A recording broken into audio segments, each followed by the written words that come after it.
Hi everyone, it's Jennifer from Flux. In this video, I'm going to show you how to make this really pretty woven ribbon tied clutch. This is a fun project to make, and it's made with chunkier yarn, so it has a lot of really nice texture.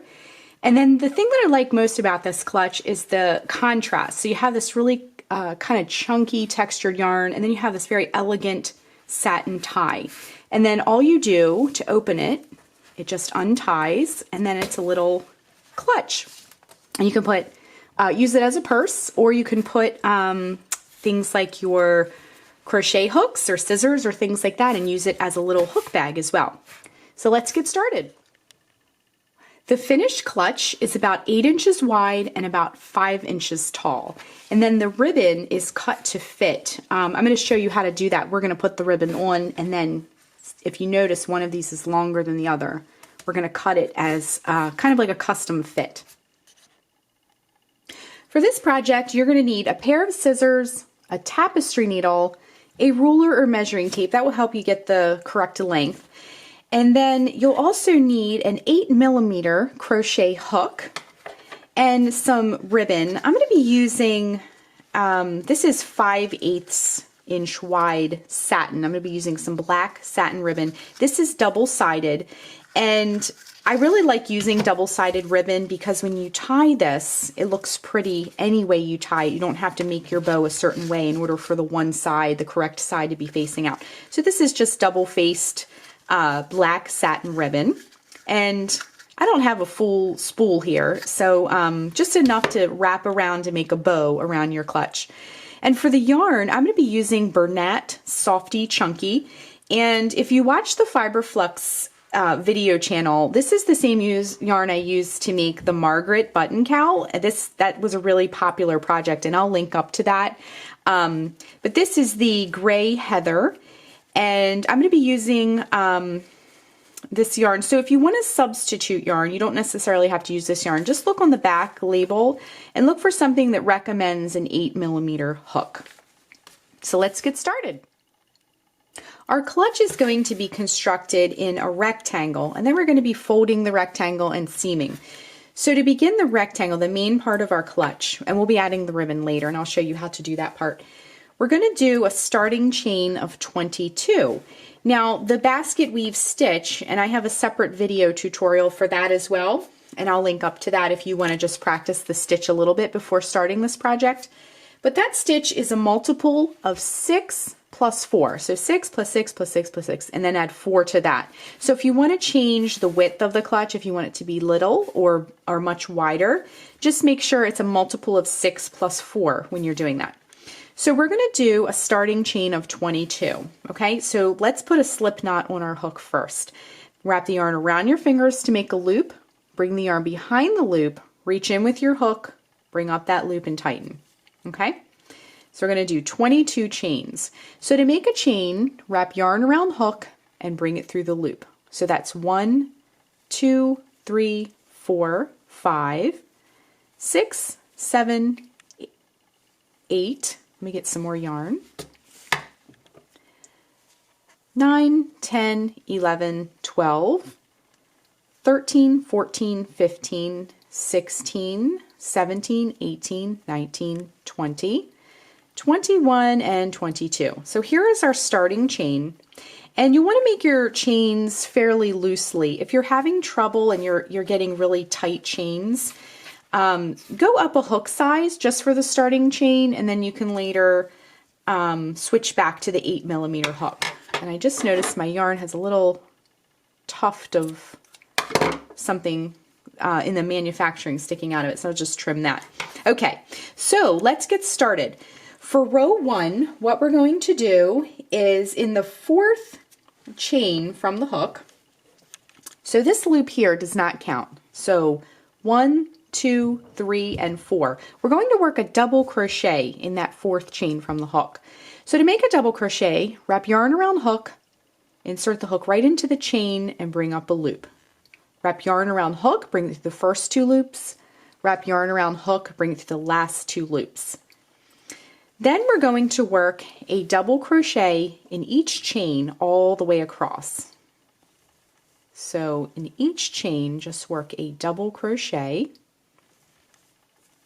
until you get to the end.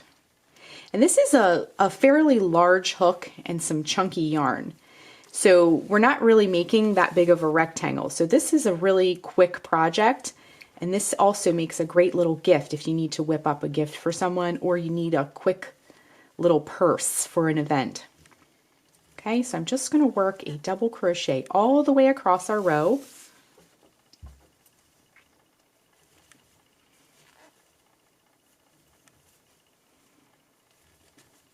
And I also wanted to mention that the basket weave stitch is completely reversible.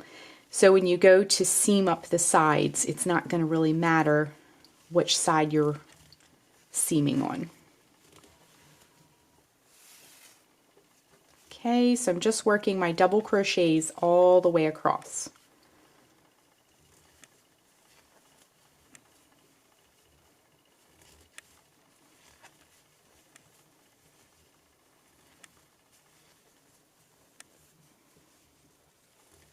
Okay, and we're coming up to the end here. Just working those last couple of stitches.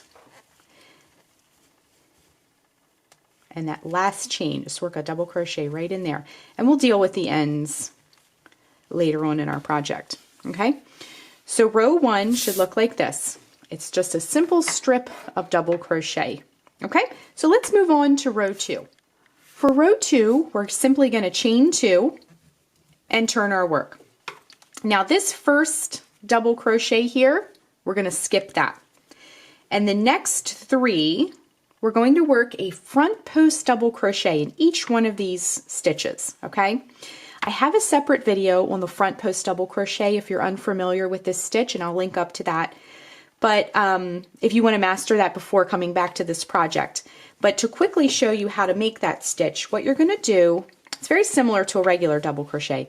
Wrap yarn around hook, and then this is our post. This is from our double crochet of the previous row. Come up under the post, wrap yarn around hook, bring it through the way you came. Wrap yarn around hook, bring it through the first 2 loops. Wrap yarn around hook, bring it through the last 2 loops. So we're going to do that 2 more times, and we'll go slow for this next one. Wrap yarn around hook, come up under, wrap yarn around hook, bring it back through the way you came. Wrap yarn around hook, bring it through the first 2 loops. Wrap yarn around hook, bring it through the last 2 loops, okay? And then we're going to do one more.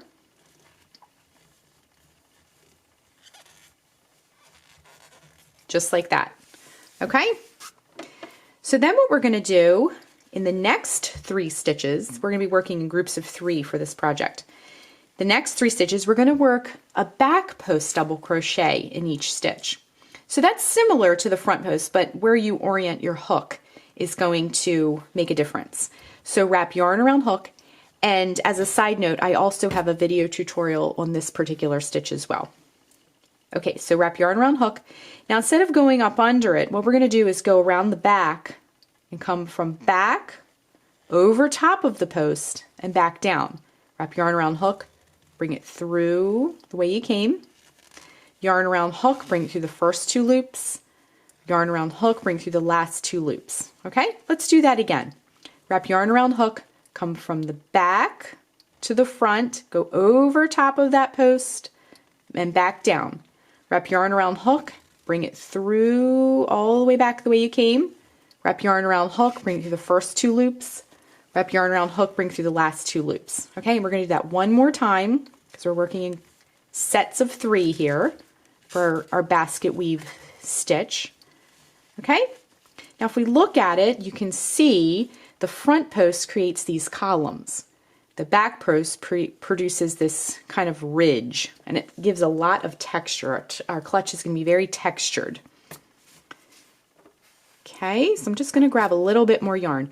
Okay, so for the remainder of the row, we're just going to be repeating our sequence. So the next 3, we'll work a front post double crochet. 1, 2, and 3. Okay, so we're going to be doing this again. 3 back post double crochet. So 3 front posts, 3 back posts, 3 front posts, 3 back posts. Okay, so 1 back post, 2, and 3. I'm using a plastic hook and it's very squeaky as I'm working, if you can hear the hook squeaks. Okay, so the next 3 that we come to will be front post double crochets. Okay, so 1, 2 front post double crochet, and 3 front post double crochet. Okay, next 3 we come to, and these are, we're getting towards the end here. So the next 3 will work 3 back post double crochet. Whoops, so 1,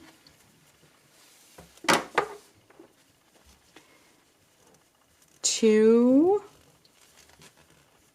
back post double crochet, and 3 back post double crochet. Now that is almost the end of our row. We still have this turning chain. So in the turning chain, how we're going to deal with that is the topmost chain of our turning chain, we're going to work just a regular double crochet right in that top chain of our turning chain, just like that. Okay, so this is what we have so far, and it's starting to look a little bit woven, but we still need to add a few more rows to get the really woven effect that we're after. Okay, so what we're going to do is move on to row 3. So for row 3, we're going to chain 2, 1, 2, and turn our work. Then what we're going to do is this first double crochet, we're going to skip that. And then we're just going to repeat row 2. So just do the same thing, work 3 front post double crochet, 1, 2, and 3.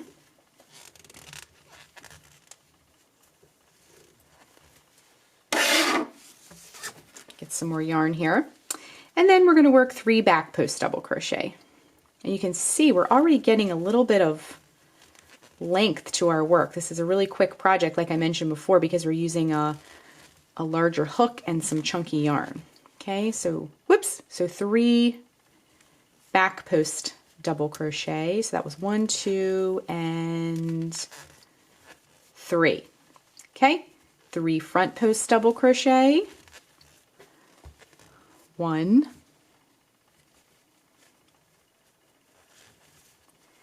2, and 3. Sometimes with these post stitches that we're working on, they can get a little bit scrunched. So what we need to kind of do is kind of, when we're approaching a stitch, kind of feel it out and sort of separate it a little bit.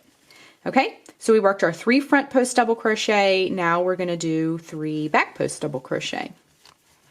Always working in sets of 3. So 1, 2,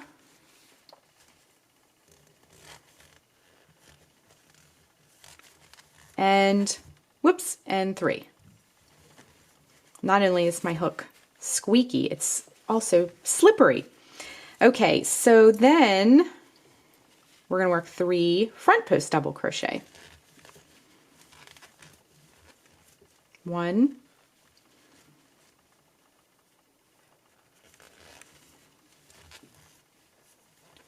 2, and whoops, and 3. Okay, and then 3 back post double crochet. So 1,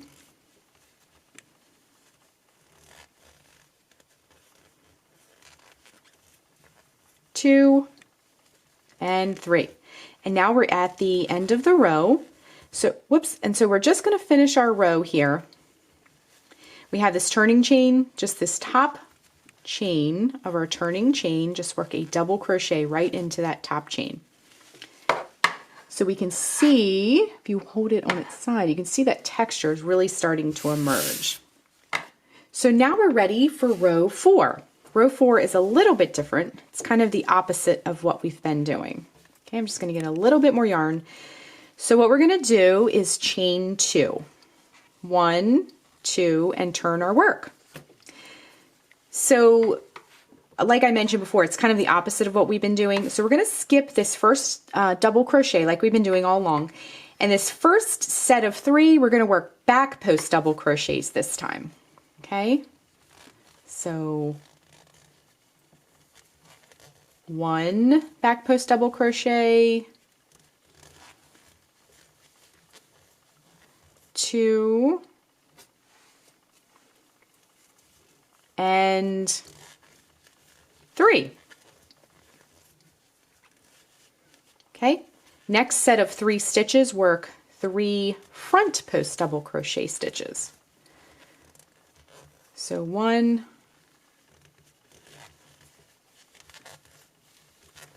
2, and 3. Get some more yarn. Okay, next set, work 3 back post double crochet stitches. So 1,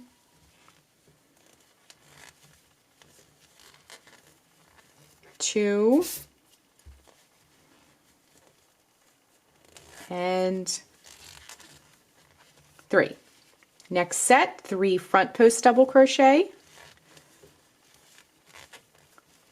1,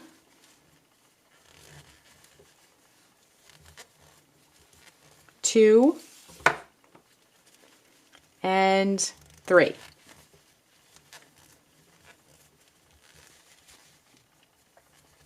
Next set, 3 back post double crochet. So 1,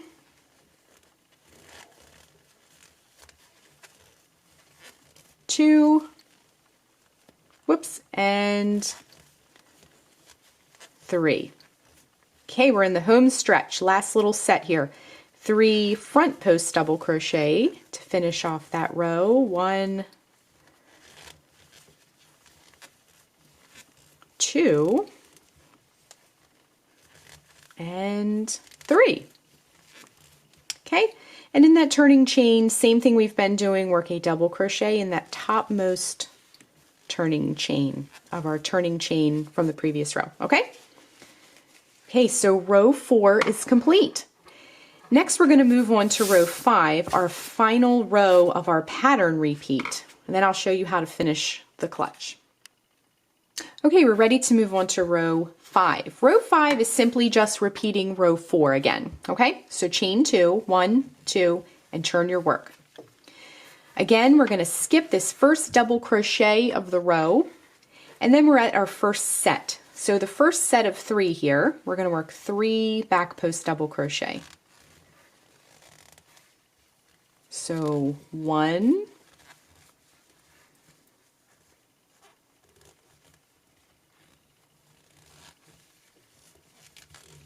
2, and 3. Okay, next set of 3, we're going to work 3 front post double crochet. So 1,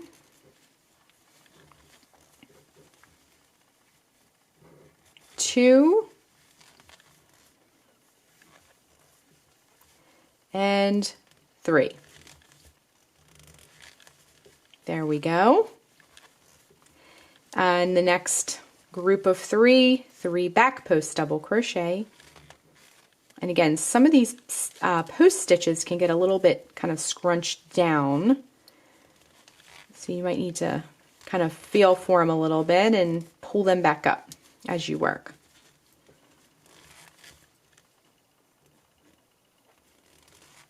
There we go.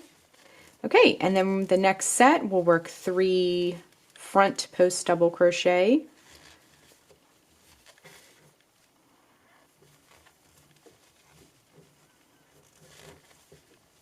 So that was 1, this is 2,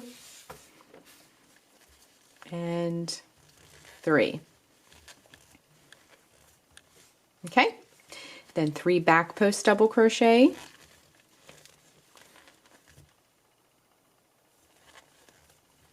One,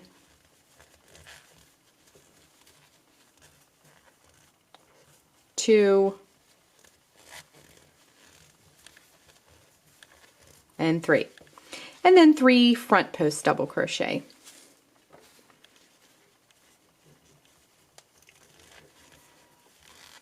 So 1, 2, and 3. And then our turning chain here, again, 1 double crochet, a regular double crochet in that top chain of our turning chain. Okay? So let me just remove my hook for a moment. We worked rows 1 through 5.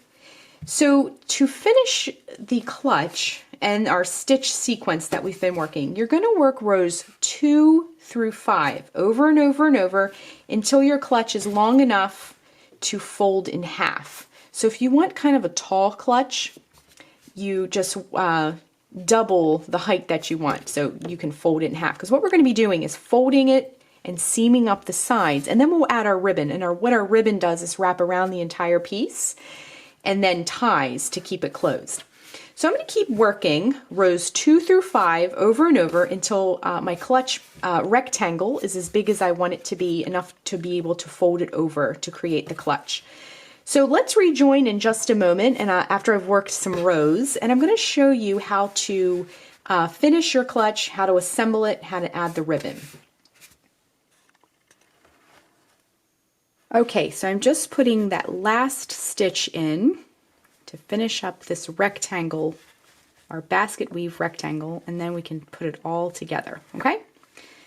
So here's what mine looks like, and I'm going to take my scissors now and cut the yarn, and we're going to fasten off.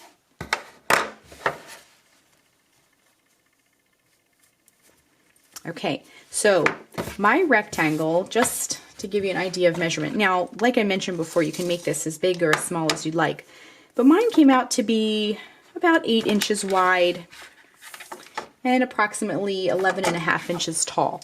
So just give you a guideline. And what we're going to do is fold our clutch and create kind of a flap like this. Okay? So let's open it back up, and then what we're going to do is weave the ends in. So go ahead and thread your tapestry needle. And then you're just going to go in one direction with that needle. You'll probably only have 2 ends like I did, unless you did multiple colors or you needed to join some new yarn. Then I'm just going to come back in the other direction with my yarn. Just like that, and then we can trim. Just cut that. And then we'll do the same for the other side. And then we're going to seam our purse next, our little clutch that we're making. Okay, so just go in one direction. This is pretty bulky, thick yarn. So just get that needle in there the best you can. Okay, so you can do this one of 2 ways. You can kind of fold it the way I did with a flap like this, or you can just fold it in half like that and then just kind of tie it at the top. But I really like the way the flap looks. Looks like a clutch bag. Okay? So what we need to do is fold it the way you want it to go and keep that flap. We're not going to seam this part up here. We're just going to do the sides, okay? So cut a piece of yarn. I'm going to cut a piece. This is about 18 inches long. I'm just estimating here. Okay, so just cut that. And then what we're going to do is line up your edges and then just go ahead and seam that together. And when you work with bulky yarn, before we begin, just tie that off to keep it in place, and we'll weave that in at the end. When you work with bulky yarn is very forgiving. So a lot of these little seams and stitches are going to be hidden, but just try and keep it as nice and neat as possible. We're just going a short ways down here. Just seaming it all the way down. Also, if you'd like to line yours with fabric, you can do that as well. This is a pretty dense fabric, but you do have some holes, so you don't want to put anything too teeny tiny in there if your bag is going to stay unlined like mine is. But if you're just putting like a wallet or a phone or something big like that, it should be fine. Now, clutch bags also make really pretty hook or needle bags as well. So you can use these to store your hooks and some of your other notions, and just toss them into your knitting or crochet basket or tote bag or whatever you carry your projects around in. You have a really pretty little bag. Okay, so what I'm going to do, I'm down here at the bottom, just going to go in that very last spot, and then I have this loop. Just send it through that loop to kind of tie it off. Now, before we cut and fasten everything off, we can just weave that end in right then and there. We don't have to do that as a separate step. Okay, so weave that in the best you can. And then you can cut the yarn. And then you can weave this end in as well. Okay, so I'm going to go ahead and do the other side, and then we'll rejoin after I do that part. Okay, so I have everything all seamed up. All of my ends are woven in, and we're ready to go. I have the flap here. We're going to be folding that over like I showed before, okay? So I grabbed my ribbon. Now, at the beginning of this video, I mentioned all the supplies except for the sewing part, or gluing, whatever you choose. So you can take a needle and thread, and actually I have black ribbon, so you'd want to use black thread or whatever color your ribbon is. You can use a needle and thread and sew the yarn, or you can use a hot glue gun. I'm going to glue mine right on because it'll be a nice hold and it'll be really quick. So while my glue gun is heating up, we're going to prepare the ribbon. So when we're prepping our ribbon, it's helpful to kind of lay everything out, and that way you can just sew or glue it at the end and everything is exactly where you need it to be. So let's open our purse. Now, as I mentioned before, I went ahead and seamed everything. So I'm just going to get some ribbon. And whenever I'm making things with ribbon, I like to do a little bit more than I think I'll need, and then you can always trim it later. So what we're going to do is we're going to take 2 pieces, and see this is the inside of our clutch. We're going to attach it to the center, just right inside like that, okay? So that way, when we close our purse like this, we'll have one piece that comes around like this, and then the purse can be tied like so.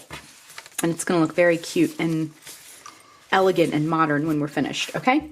So what you want to do is just cut yourself 2 really long pieces, okay? So just cut 2 really long pieces. These are, I don't know, about 2 feet each, I would say.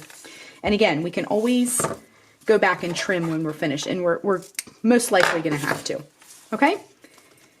So we're going to take our 2 ribbon ends, and we're going to put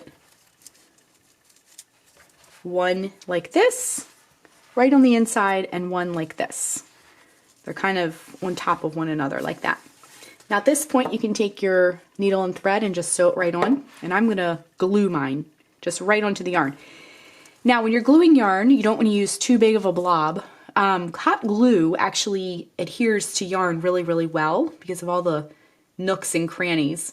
When you're working with acrylic yarn like this, you don't want to use too much glue because it could actually melt the yarn if you use a lot.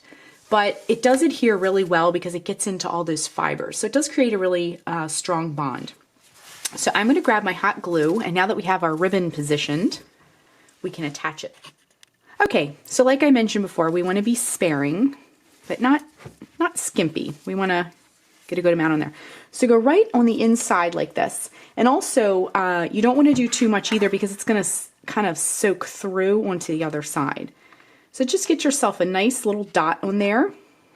Get all those strings. I kind of twirl mine to get rid of the strings. I think I've seen hot gluers do it all different ways to kind of avoid that. You can also kind of wave a really hot hair dryer over if you're getting a lot of those strings, and it'll kind of make them disappear. Okay, so just gently press. You don't want to squash it because as you sandwich it down, that glue will just squirt out and onto the other side as well, okay? So get that first piece of ribbon on there. That's holding very, very nicely. Then we're going to get our second piece of ribbon, and this time you're going to go on top of that other ribbon. And again, we can always trim any excess later. We want to tie it and make sure everything is looking good before we start cutting ribbon, okay? And then just put that right on top, okay? Then what you'll want to do next is let this sit for a little bit and make sure it's completely cool and completely dry before proceeding. Okay, so give it a few minutes, just let everything, because when you start tugging on it, when you tie it, it'll slip it around and maybe even fall off, okay? Okay, so everything is drying. We're gonna let this dry for just a minute. Okay, so our glue has cooled and dried. What I'm gonna do is I'm gonna go back in here, and when you cut ribbon sort of at an angle, it looks a little bit neater and kind of more professional. And see how it frays? It does help reduce that just a bit. You can also take like a little match and kind of wave it over those ends, and it'll kind of fuse it a little bit. But I'm okay with how it looks. Looks pretty nice. Okay, so everything's nice and cool. Now, we made our ribbon really, really long, and we did that on purpose because we're going to get a really custom fit for our ribbon this way. Okay, so we're going to let our ribbon come down the front. We're going to fold our flap over, just like that. So it's going to kind of look like someone sticking their tongue out. That's what it looks like to me. Okay, so take one piece of your ribbon. You just get these separated. This is why it's important to use the double-faced ribbon, like I mentioned at the beginning of the video, because you're looking at both sides. You want your ribbon to be reversible. Satin, make sure it's double-faced satin, or if you're using grosgrain, that works nicely too. So just kind of get this top one out of the way. Now take this one and go all the way around, and then you're back to the front, okay? So it'll look kind of like that. Then you're just going to take your ribbon, and we're just doing kind of a preliminary bow on here just to see how long we need to cut our tails. And this is a really elegant way to close, you know, a nice closure for your clutch. So we're just going to make a little bow on here. There's some glue strings. You want to get all those off. And then just whenever you're making bows with this satin, satin is really slippery, and you might have to kind of push and pull a little bit with the ribbon to kind of get it, the bow nice and neat the way you want it to look. Okay? So that's how it's going to look, and you can just straighten it out as needed. So now we have these gigantic tails. So what we're going to do is just trim them. And I'm just going to let them go just slightly past our clutch. And again, cut those at an angle because they look very kind of fancy when you do it that way. Okay, then we're going to do the same thing for the other tail. Just cut it at an angle. Now you can cut yours shorter. I like them to be a little bit long. It looks pretty. Okay, so our clutch is finished. It looks very elegant. And again, you can do these in any colors. If, you know, for a fancy occasion, you can even do this to match a gown as well. So our clutch is finished. Let me just straighten out this bow here. There we go. So there we go. That's how you crochet the woven ribbon tied clutch. I hope you enjoyed this project. Thanks so much for watching, and be sure and click the subscribe button to get all the latest Fiber Flux video updates. Thanks again.